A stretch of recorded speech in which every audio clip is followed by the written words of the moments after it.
Bill and Alice S. Marriott opened their first A&W root beer stand in Washington, D.C. in 1927. After discovering that this concept was a hit amongst the community, they opened up more stores.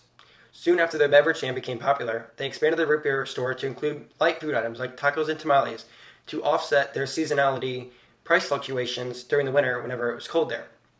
This addition led to the remaining of their stand as the Hot Shop. With growing interest in the food service sector, in 1937, Bill and Alice Marriott pioneered to an in-flight catering and hospital food service.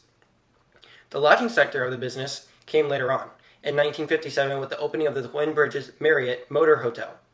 After J.W. Bill Marriott stepped down for presidency and his son, Bill Marriott Jr., succeeded his position, Marriott Jr. went on to acquire an airline catering kitchen in Venezuela, allowing Marriott to finally go international and began focusing aggressively on the lodging segment of the business.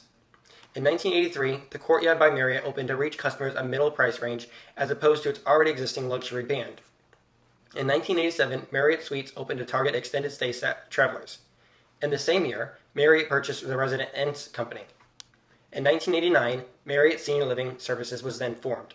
They began growing rapidly and venturing out into different segments of the hospitality industry. With every acquisition, Marriott underwent a major reconstruction to their core business focus. Marriott separated from its airline catering division and restaurants, leaving Marriott to focus only on its lodging, food and service management, food and beverage and merchandise operations, airports, and senior living. In 1992, Marriott divided their focus into two separate business models and names as they grew. The Host, Marriott Corporation, was formed to focus on owning lodging properties and airport concessions.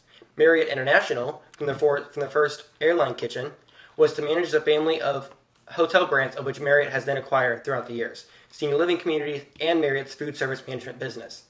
In 1998, Marriott fully acquired the Ritz-Carlton Hotel and Resorts. This was a large acquisition for Marriott.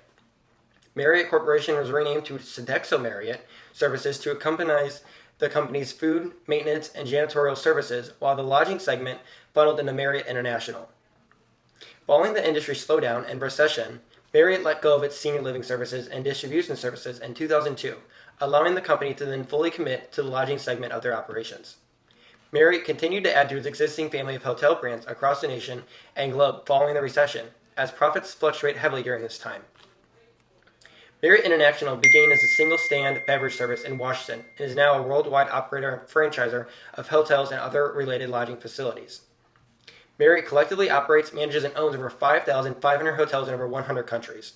The brand continuously strives to encompass all aspects of the market to ensure they are reaching members of all communities, price points, and luxury requests. They do this by acquiring various brands that will achieve these markets while growing their size as a company. In 2012, Marriott Jr. decided to step down from his position as CEO, and Arne Sorensen was appointed. Soon after his appointment, net income tripled, and the company continued on its path to become the largest hotel company in the world. With this large number of properties owned, they're all within North America with 4,839 properties, 646 in Asia Pacific, 547 in Europe, 248 in the Middle East, and 240 properties in the Caribbean and Latin America. Marriott's founder's philosophy states, "Take care of associates and they'll take care of the customers." Marriott has over 5,700 properties containing 177,000 employees. Marriott is continuously growing, and their mission to take care of their employees is a grand one considering how large the business has grown, but they have never let that pass them by, making them a great place to work by Forbes for over 85 years. So now that we know about the history of the company, I'm going to go into what we found in their financial statements. So Marriott is a company with over 5,000 hotels in 100 different companies and just reached $20 billion in annual sales, which is a 35% increase. Since they acquired the luxury brand Starwood Hotels and Resorts in 2015, their ADR and RevPAR have both increased by 3%. Although that these two numbers have gone up, there is a concern for their cash accounts. From 2016 to 17, their cash decreased from $858 million to $383 million, which is a 55% change, and that is due to their purchase of the Starwood Hotel. And since they purchased that, Marriott is now the largest hotel management company in the world. So as we start looking at their financial standings, I'm going to start out with the current ratio, which measures their ability to pay back their short-term liabilities. And a good current ratio would be one that is over 1, but the Marriott is standing at 0.4203. So this indicates that they're struggling with what they own versus what they owe. In their accounts payable, they owe around $767 million with only $316 cash on hand. Next is their debt-to-equity ratio, which is showing their assets beyond liabilities. And they are at $4.2 million in excess, which tells us that they used most of their own resources to do these mergers over the past few years. With the adding of these high-end properties, though, it is satisfying their stockholders and will continue as long as they are profitable and don't grow that debt too much. Next up is working capital, which is the money that the business has for their day-to-day operations. As of 2018, Marriott had a negative working capital of 3.7 billion, and this is one of their biggest areas of concern. And since it's such a low number, it tells us that there's not going to be much investment in the future. For creditors, however, this is attractive because they want to try to lend them money to generate sales, but the Marriott prefers to just increase their own working capital so that they don't have to do that. Next up is their profit margin over the past couple of years. In 2017, it was 7.13%, and they were making 7 cents on every dollar. And then in 2018, it went up to 9.18%, where they made 9 cents on every dollar. So that's a good sign that it's increasing. It was a 2.05% increase, and that was due to their recent purchases of these luxury brands. So one of the major costs for any business is labor, and that's the same for the Marriott. They employ over 177,000 people worldwide. There aren't much public records on their labor costs. What they had was in 2017, it was 4.5% and then 4.46% in 2018, but most hotels are around 40 to 50%. In the past year, over 8,000 American employees went on strike for higher wages, which ended up, they increased their wage after that strike. So lastly is the stockholders' equity, and Marriott as of 2018 was at 2.25 billion, and this shows that they're successful and will be able to invest in the future.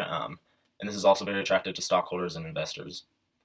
So now that we've gone over that, we have some recommendations to help with the problems that the Marriott has, and their biggest concern is with their current ratio. To lessen that, they just need to kind of slow down on the investing for now, and not purchase very many properties over the next couple of years.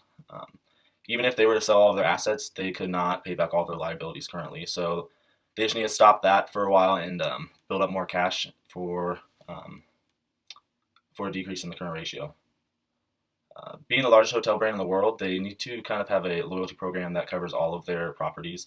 Right now, it's just individual ones, but if you had a program where people could build up points and then stay at the nicer properties, that would get more people in there. Our last recommendation comes with labor cost.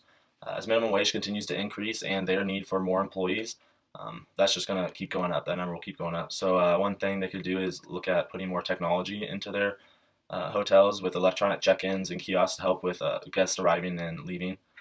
To train consistently and reduce labor cost or training costs, they could do more of a streamlined process, and that would give everyone consistent training at each property. But overall, Marriott is very successful, and although they have some low numbers that are a little bit concerning, based off their past, they're going to do well and continue to be a profitable company.